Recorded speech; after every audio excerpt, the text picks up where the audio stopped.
Dieu mit Abraham à l'épreuve. Il l'appela et Abraham répondit, « Me voici. » Dieu reprit, « Prends ton fils Isaac, ton fils unique que tu aimes tant, va dans le pays de Moria, sur une montagne que je t'indiquerai, et là, offre-le-moi en sacrifice. » Le lendemain, Abraham se leva tôt, il fendit le bois pour le sacrifice, sella son âne et se mit en route vers le lieu que Dieu lui avait indiqué. Il emmenait avec lui 2 serviteurs, ainsi que son fils Isaac. Le surlendemain, il aperçut l'endroit de loin. Il dit alors aux serviteurs, « Restez ici avec l'âne. Mon fils et moi, nous irons là-haut pour adorer Dieu, puis nous reviendrons vers vous. » Abraham chargea sur son fils Isaac le bois du sacrifice. Lui-même portait les braises pour le feu et un couteau. Tandis qu'ils marchaient tous deux ensemble, Isaac s'adressa à son père Abraham et dit « Mon père ». Celui-ci lui répondit « Oui, je t'écoute, mon enfant. »« Nous avons le feu et le bois, dit Isaac. Mais où est l'agneau pour le sacrifice ?» Abraham répondit « Mon fils, Dieu veillera lui-même à se procurer l'agneau. » Ils continuèrent leur route tous deux ensemble. Quand ils arrivèrent au lieu que Dieu lui avait indiqué, Abraham construisit un autel et y déposa le bois. Puis il lia Isaac, son propre fils, et le plaça sur l'autel, par-dessus le bois. Alors il tendit la main et saisit le couteau pour égorger son fils. Mais des cieux, l'ange du Seigneur l'interpella. « Abraham, Abraham !»« Oui, répondit Abraham, me voici. » L'ange lui ordonna, « Ne porte pas la main sur l'enfant, ne lui fais aucun mal. Je sais maintenant que tu reconnais l'autorité de Dieu, puisque tu ne lui as pas refusé ton fils unique. » Relevant la tête, Abraham aperçut un bélier retenu par les cornes dans un buisson. Il alla le prendre et l'offrit en sacrifice à la place de son fils. Abraham nomma ce lieu « Le Seigneur y veillera ». C'est pourquoi on dit encore aujourd'hui, sur la montagne, le Seigneur y veillera. Des cieux, l'ange du Seigneur appela Abraham une seconde fois et lui dit « Voici ce que déclare le Seigneur. Parce que tu as agi ainsi, que tu ne m'as pas refusé ton fils unique, aussi vrai que je suis Dieu, je jure de te bénir abondamment, en rendant tes descendants aussi nombreux que les étoiles dans les cieux, ou les grains de sable au bord de la mer. Tes descendants s'empareront des cités de leurs ennemis. À travers eux, je bénirai tous les peuples de la terre, parce que tu as écouté ma voix. » Abraham retourna auprès de ses serviteurs. Ils se mirent en route ensemble et regagnèrent Beersheba, d'où Abraham s'installa. Amen. J'ai lu dans la Genèse,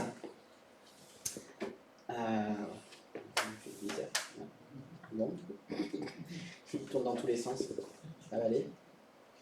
J'ai donc lu dans la Genèse. Ah, il ne veut pas. Je sais pas comment je vais faire. Ouais, comme ça. Bah ouais. On fait le malin avec la technique et puis voilà ce qui arrive. La Bible, ça va, je l'ai là. Je vais y arriver. Hein. Oui, c'est mes notes, c'est ça le problème. Ah oui, dans paramètres, on enlève la rotation. C'est pas comme un téléphone. Et oui, zut. Enfin, peut-être que ça marche comme ça, mais je ne l'ai pas appuyé assez longtemps pour savoir. Bon, écoutez, je vais me débrouiller.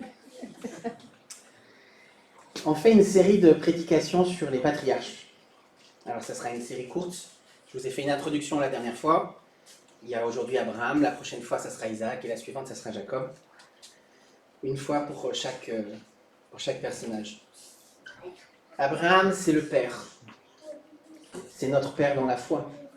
La descendance nombreuse dont il est parlé dans ce texte, c'est tous ceux qui, comme Abraham, auront la foi, et donc c'est nous.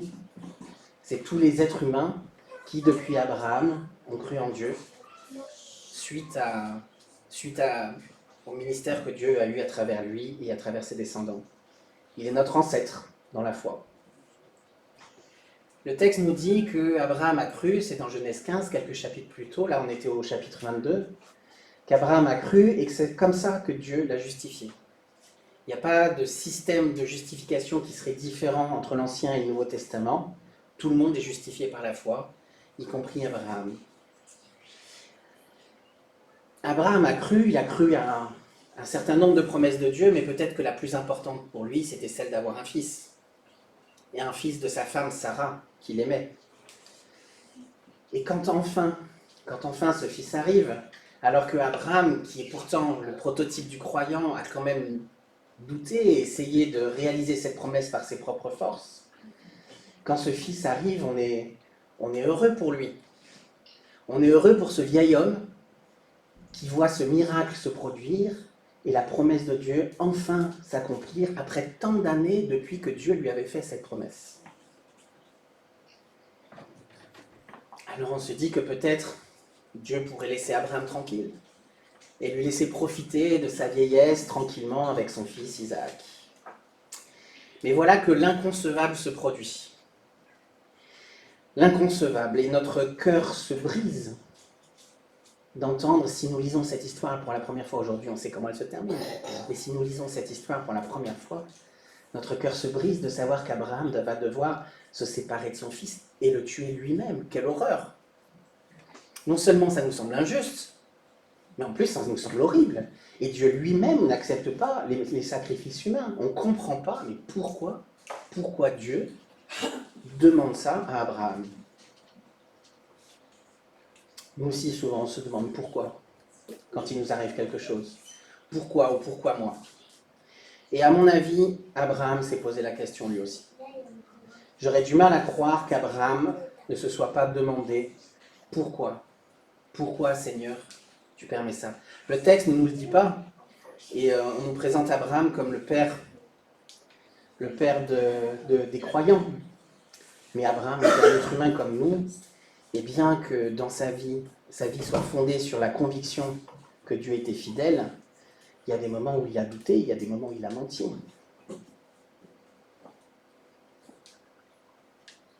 Pourtant, Abraham va quand même recevoir l'épreuve de Dieu. Et c'est bien une épreuve, le texte nous dit au début, que Dieu envoie une épreuve à Abraham. Et Abraham répond 2 fois, me voici. Une fois avant de savoir de quoi il s'agit, une deuxième fois au moment où il était en train de le faire.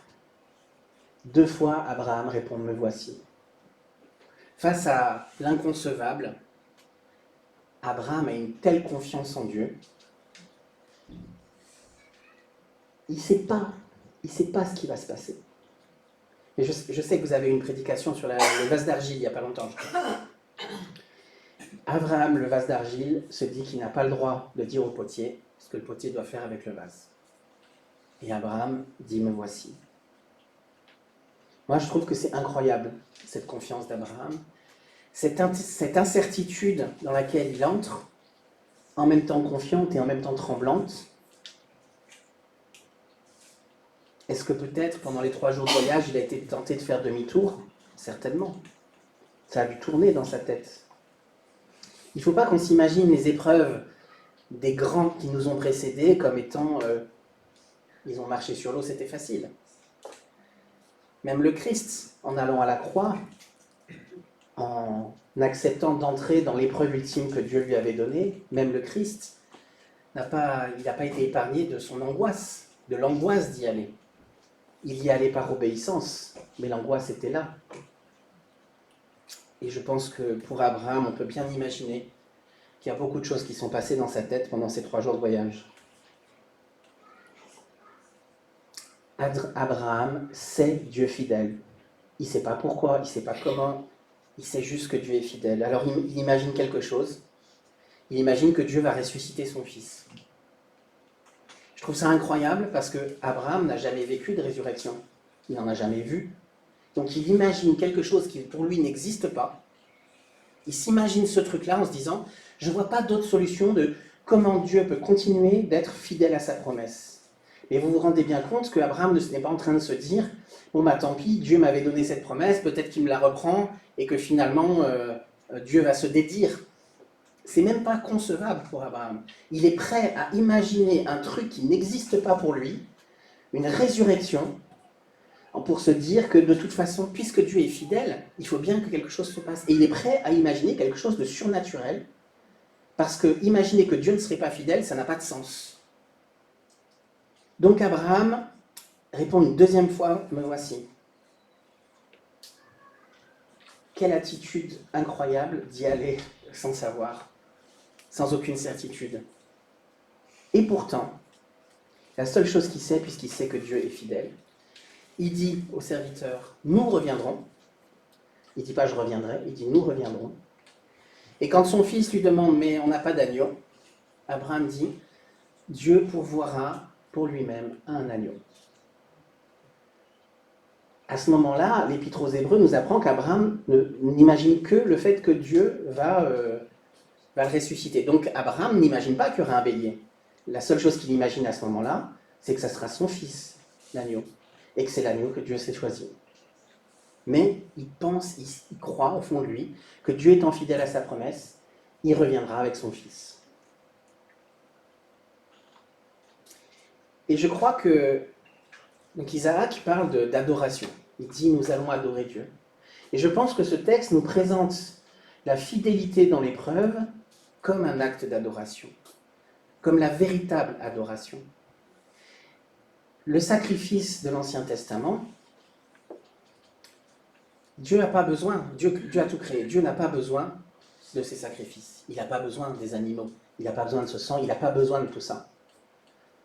Ce que Dieu veut, c'est la foi.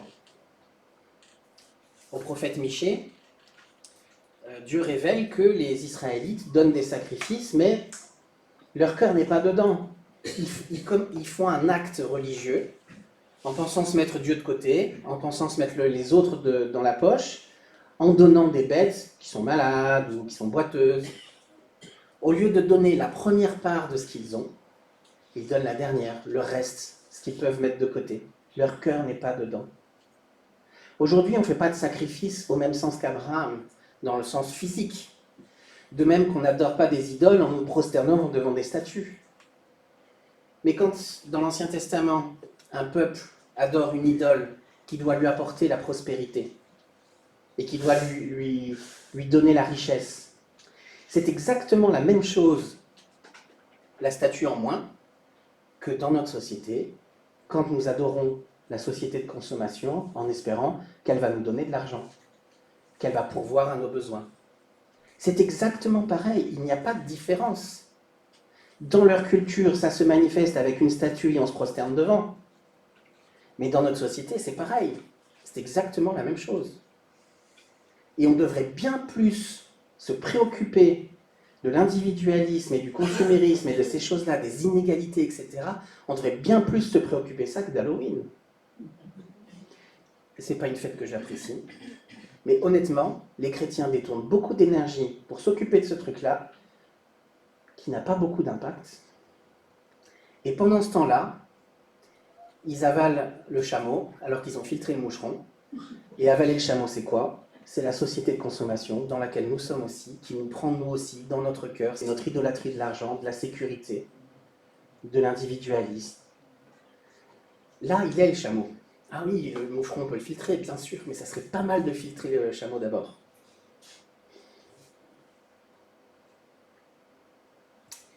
La fidélité dans l'épreuve est un acte d'adoration. La fidélité d'Abraham, là, dans ce qu'il est en train de faire, c'est ça son acte d'adoration.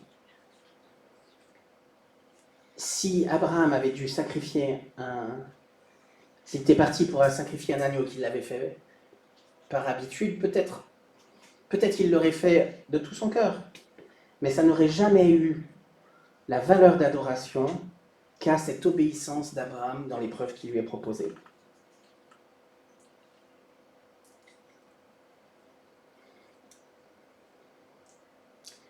Et c'est là dans la fidélité d'Abraham que Dieu va répondre, que Dieu va tenir sa promesse. Parce que la promesse, Dieu l'avait déjà faite.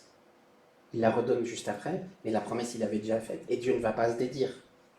Alors il fait quelque chose auquel Abraham n'avait pas pensé. Un sacrifice de substitution. Il lui donne un bélier à la place de son fils, en nous proposant une figure, un acte qui va représenter ce que Dieu va faire pour nous en donnant Jésus à notre place. Dieu tient ses promesses. Et au me voici d'Abraham, Dieu répond lui aussi, me voici. Et il apporte la solution parce que c'était sa promesse et que Dieu va accomplir sa promesse. Et bien que Dieu accomplisse sa promesse, Dieu n'a pas épargné l'épreuve. Abraham a dû vivre tout ça. Il a dû marcher 3 jours en pensant qu'il allait tuer son fils. Il a dû ligoter son fils sur l'autel. Il a dû lever le poignard et probablement l'aiguiser avant. Il a dû faire tout ça. Alors peut-être qu'on se demande pourquoi. Peut-être qu'on se demande pourquoi. Je ne sais pas si vous avez remarqué, mais du coup, suite à ça, Dieu renouvelle sa promesse. Il lui dit, c'est sûr, tu vas avoir une descendance, etc., etc. Mais Dieu avait déjà fait cette promesse. Donc, la réalisation de cette promesse ne pouvait pas dépendre de ce qui allait se passer là. Puisque Dieu avait déjà promis, et Dieu n'avait pas mis de conditions avant.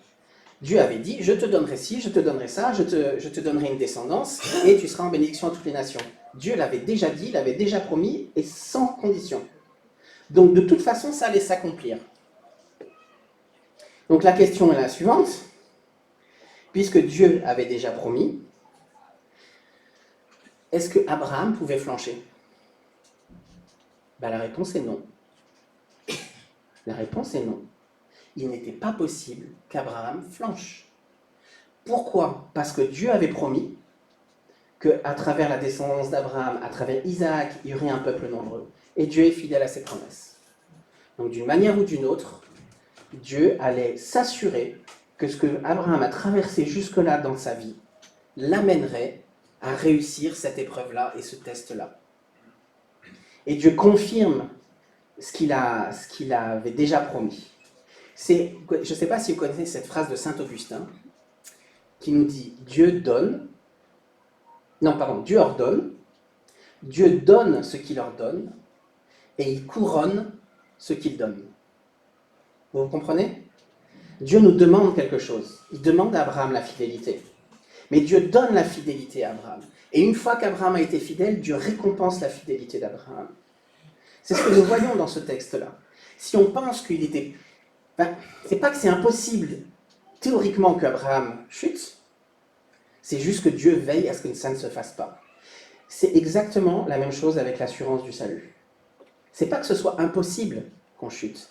C'est juste que parce que Dieu a promis que ça n'arriverait pas, il va lui veiller à ce que ça n'arrive pas. C'est comme un enfant qui joue en haut d'une falaise. Bien sûr qu'il pourrait tomber, mais son parent qui est à côté veillera à ce que ça n'arrive pas.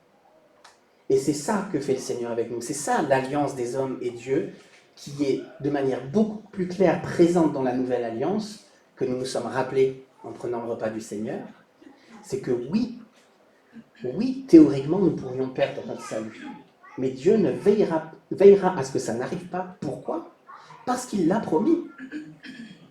Rappelez-vous Jean 6, Jésus dit que la volonté de son Père, qu'il est venu pour faire la volonté de son Père, que la volonté de son Père c'est quoi ? C'est que tous ceux qui viennent à lui, il ne les rejette pas, 1, et 2, qu'il les ressuscite au dernier jour. Tous ceux qui viennent à Jésus, Jésus les ressuscitera au dernier jour. C'est la promesse qu'il a faite, c'est la mission qu'il a reçue de son Père, qu'il a résolu d'accomplir et qu'il accomplira.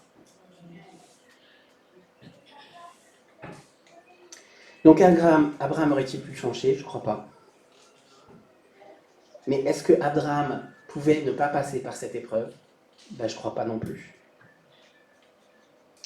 Le mot épreuve est intéressant. On l'utilise par exemple, quand il y a le bac, chaque année, vous savez, c'est un phénomène en France, on parle que ça aux infos.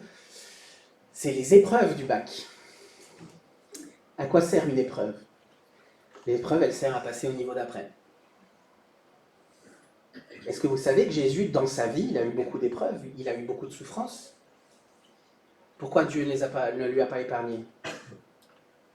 C'est parce qu'ainsi, il lui a enseigné l'obéissance. Dans l'Épître aux Hébreux, on apprend que Jésus lui-même a appris l'obéissance par les souffrances qu'il a subies. Nous, les êtres humains, de ce côté-là de l'éternité, Dieu n'a pas besoin de produire de la souffrance, il y en a partout. Nous vivons dans un monde soumis au mal. La souffrance, les épreuves, tout ça, c'est le salaire de la vie. Écoutez-moi bien, j'ai mis longtemps à comprendre ça. Les épreuves et les souffrances dans ce monde-là, c'est le salaire de la vie. Vivre, c'est plutôt le salaire du péché, on est d'accord. Mais le fait que nous vivions dans ce monde-là, de ce côté-là de l'éternité et séparés de Dieu, implique que dans notre vie, il va y avoir des épreuves et des souffrances. C'est inévitable. Et toutes ces épreuves et toutes ces souffrances peuvent être pour nous l'occasion de montrer, de grandir dans notre foi en fonction de la manière dont on les traverse. Et la manière dont on les traverse, ça ne veut pas dire les traverser de manière glorieuse. Abraham a probablement tremblé avec son couteau dans la main. Il a peut-être même pleuré. Il a eu probablement 100 fois le désir de faire demi-tour. Et quand Dieu lui a fait la promesse de tout ce qu'il devait obtenir en partant de chez lui, un peuple nombreux, quand Abraham est décédé, alors il avait un fils, formidable, mais ils étaient quelques dizaines seulement.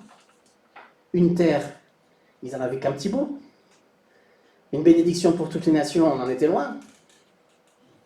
Vous voyez bien que la foi d'Abraham, elle ne nous montre pas quelque chose de facile, quelque chose qui nous évite les épreuves. C'est au contraire la manière dont on va rencontrer les épreuves, la manière dont on va les traverser. Comment, au fond de nous, quoi qu'il arrive, on va croire que Dieu va réaliser sa promesse. Même si au fond, même si dans notre tête on se dit mais où est la lumière, je ne la vois pas. Dieu va toujours réaliser sa promesse. Peut-être j'imagine des trucs, j'aimerais bien que Dieu réponde comme ci ou comme ça. Comme Abraham, j'imagine qu'il va ressusciter mon fils, ou alors du coup, j'imagine d'autres choses en fonction de mes problèmes à moi. Mais Dieu a un moyen dont je n'aurais jamais pensé, c'est sûr.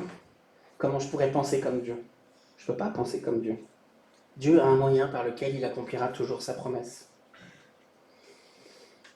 Abraham devait passer par cette épreuve, parce que c'est par cette épreuve-là, et toutes celles qui ont précédé, que Abraham passe à la suite. Et que la promesse va continuer de s'accomplir. Et je crois que toutes les épreuves qu'Abraham a vécues jusqu'à ce moment-là l'ont amené à être capable de traverser cette épreuve avec foi.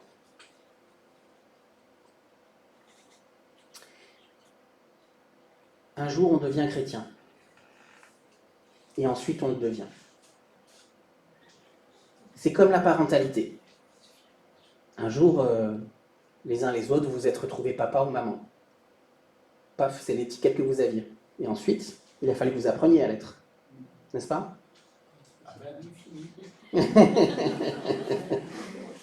Et certainement, beaucoup apprennent encore. Eh bien, être un être humain, c'est pareil. On débarque dans ce monde, et ensuite, il faut apprendre à être un être humain. Et être chrétien, c'est pareil. On devient chrétien, et ensuite, on apprend à devenir un chrétien. Parce que c'est l'action du Saint-Esprit dans notre vie. C'est pas qu'il va provoquer des épreuves dans notre vie, c'est pas nécessaire, il y en a plein. Mais c'est qu'on va pouvoir se saisir des épreuves. Et que la manière dont Dieu va nous les faire traverser dans la foi, ça va nous construire. Si vous vous souvenez de la parabole de Jérémie du vase et du potier, c'est là que ça se passe. L'épreuve est le loyer de la vie, c'est inévitable. Et donc, comment je les traverse? Dieu n'enlève pas la difficulté, comme pour Abraham. Mais il nous assure que, parce qu'il est fidèle, il a déjà préparé le moyen de s'en sortir et qu'on ne sera pas éprouvé au-delà de nos forces. Bien souvent, on croit que nos forces sont dépassées depuis longtemps. Et on dit, Dieu, je ne sais pas si tu as remarqué, mais le compteur, il est déjà bien avancé. Moi, je suis au bout. Bon, Dieu, c'est autrement. Et on ne sait pas comment il fait. On ne sait pas comment il se débrouille. Mais il peut nous garder. Et il faut garder confiance. Il est fidèle. Et à mon voici, que j'ai dit un jour, sans savoir à quoi je m'attendais, sans savoir à quoi m'attendre pour le reste de ma vie, Dieu répond, me voici lui aussi. Incroyable. Il y a des tests que certains réussissent bien. C'est une inspiration. Et j'aimerais vous dire que je crois que la maladie et la fin de vie, c'est une sacrée épreuve. Et je crois pouvoir dire que Marcel a réussi cette épreuve-là.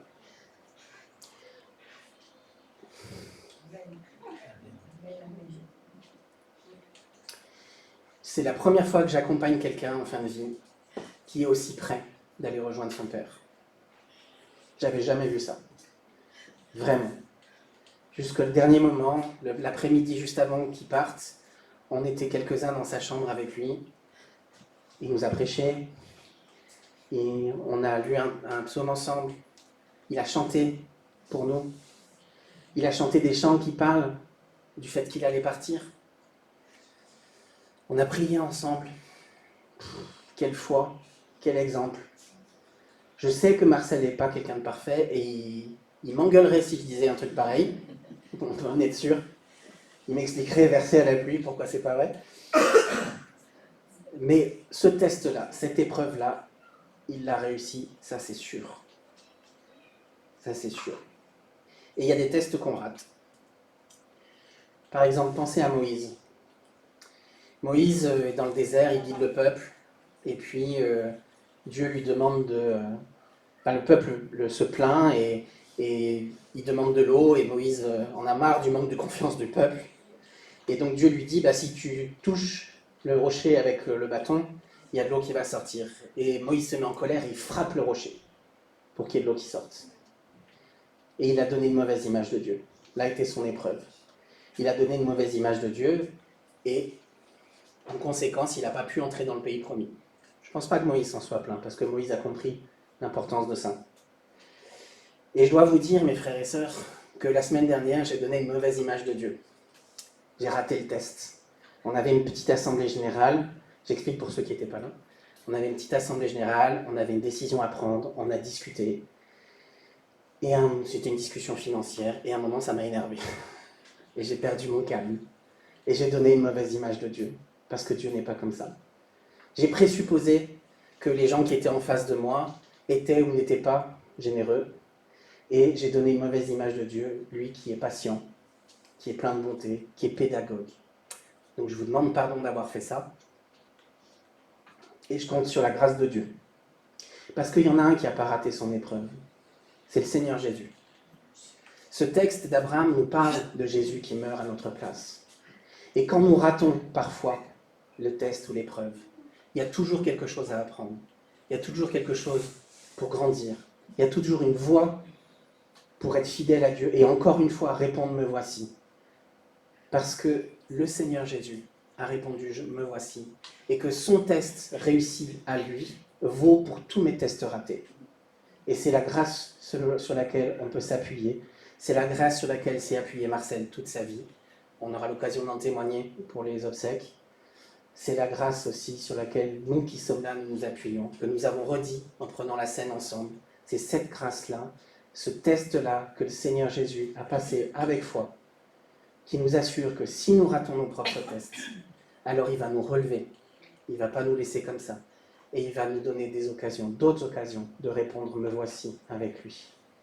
Amen.